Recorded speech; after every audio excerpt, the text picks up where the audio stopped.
За сайн байцгаана уу? Энэ 7 хоногийн асинхрон хичээл албан бичгийн найруулгын бүтэц загварын онцлог гэсэн хичээл байна. За хичээлийн маань зорилго албан харилцаанд ашигладаг баримтчүүдийн нэр төрөл, ангиллын мэдэх, үүрэг зориултыг нь ойлгох ийм хичээл байна. За ер нь албан бичгийн найруулга гэж юу хэлэх вэ гэвэл за албан бич гэдэг нь бол төр ба хүмүүс хоорондын, за амин ус хоорондын, албан байгууллага хоорондын, хүн хүмүүс хоорондын, за нийгмийн болон иргэний харилцааны гэх мэт албан харилцааг зохицуулж яадаг ийм эрх зүйн баримт бичгээ гэж ойлгож болно. За тэгэхээр албан бичгийг дотор нь үүрэг зориулалтаар нь за мэдээлэл дамжуулах, харилцааг зохион байгуулах, баримтжуулах, хариуцлага хүлээлгэх гэсэн за ийм үндсэн одоо дөрвөн үүрэгтэй гэж ойлгож болно. За үүрэг зориултын хувьд бол үнэн зөв, цэгцтэй, ойлгомжтой байх гэсэн ийм шаардлагыг хангана. За мэдээлэл дамжуулах нь бол албан ёсны шийдвэр хүсэл тайлан санал хариуг тодорхой одоо ойлгомжтой хүргэх зорилготой бол за байгууллага хоорондын харилцааг албан ёсны түвшинд явуулахыг бол харилцааг зохион байгуулахын нэмэлттэй байна гэж. За баримтжуулахдаа бид хийсэн ажил шийдвэрийг нотлох баримт болгоно үлдээх. За ийм одоо үүрэгтэй зориулттай байна гэж ойлгоно.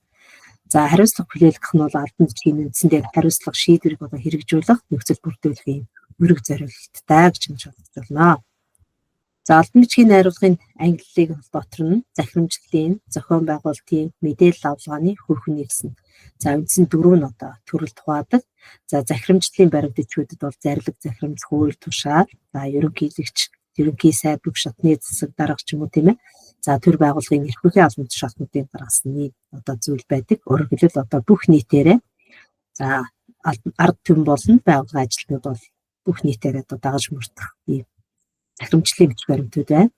За зохион байгуулалтын баримт бичигт бол хурлын тэмдэглэл, төлсөл, гэрээ, төлөвлөгөө мэдээлэл орно. За мэдээлэл авалгааны баримт бичигт мэдээлэл, санал, тодорхойлолт, илтгэх хуудас, илтгэл. За хүүхний баримт бичигт бол өргөдөл, ажлын тодорхойлолт, баримт загтал. За намтрууд орно. За тэгэхээр эдгээр одоо захирамжлалын, зохион байгуулалтын мэдээлэл авалгааны хүүхний одоо төрлүүд нь бол өөр юмсан онцлогтой үүрэг зориулалттай байх нэ. За энэ хүснэтийг тавхмаас нэг үрчлэн сайтар уншиж ойлгоорой. За минь албан бичгийн найруулгын төрлүүдэд одоо ямар баримт бичгүүд орох вэ?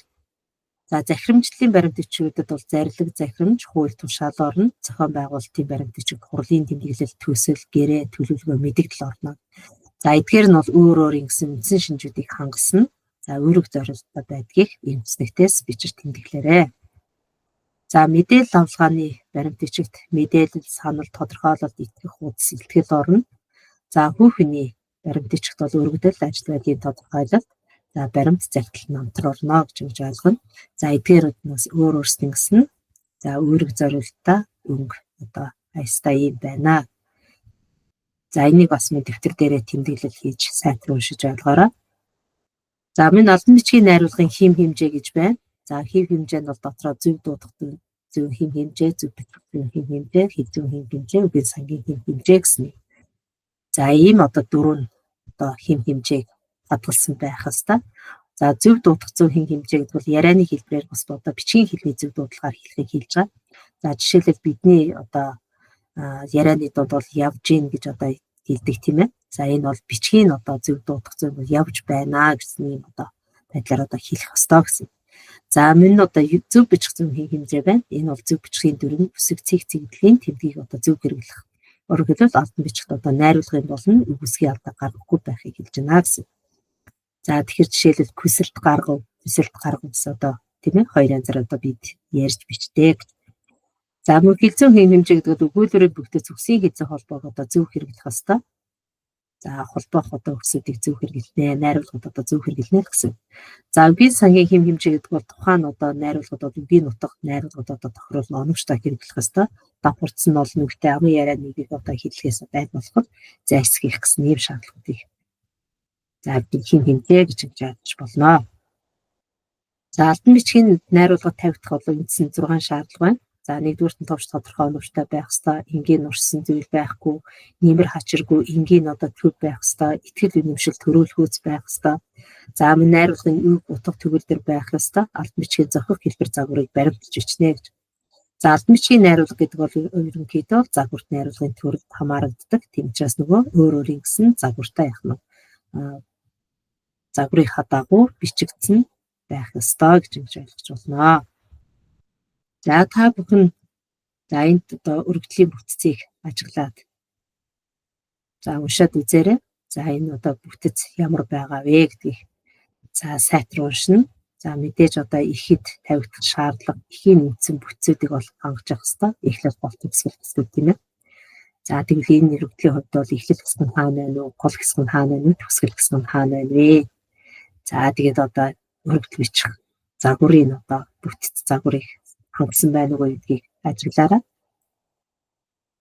За тэгвэл дээрх өргөдлийн одоо хилцээ утга үгийн сангийн найруулгын онцлогийг бол харж үзэх юм бол за хилцээ хувьд бол 1-р биеэс одоо хандан бичихтэй учир шалтгааны утгатай одоо нөхцөл холбох үгийг бол ашигласан байгаа.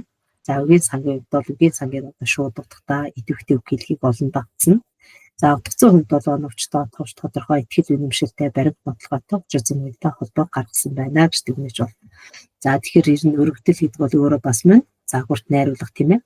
За дөрвийн цаасан дээр одоо хэрхэн яаж өргөдөлчих вэ? Гадар за та асинхрон хичээлийнхаа за унших материал хэсгүүдээс сайтар ажиглаж бас мэдэж аваарай гэдгийг очно хэлье. За ингээд өнөөдрийнхөө хичээлийн дагуу мэдлэг батлах сорилыг за асинхрон хичээлийн сорил хэсгээс ажиллаарай. За ажиллаж явах явцдаа бас мөн фидбек буюу одоо тайлбар хэсгийг бас сайн ажиглаарай. За өнөөдрийнхөө хичээлийг ч гэсэн сайтар хэрэгцээл бодож ойлгож уншаарай гэдгийг та бүхэндээ хэлье.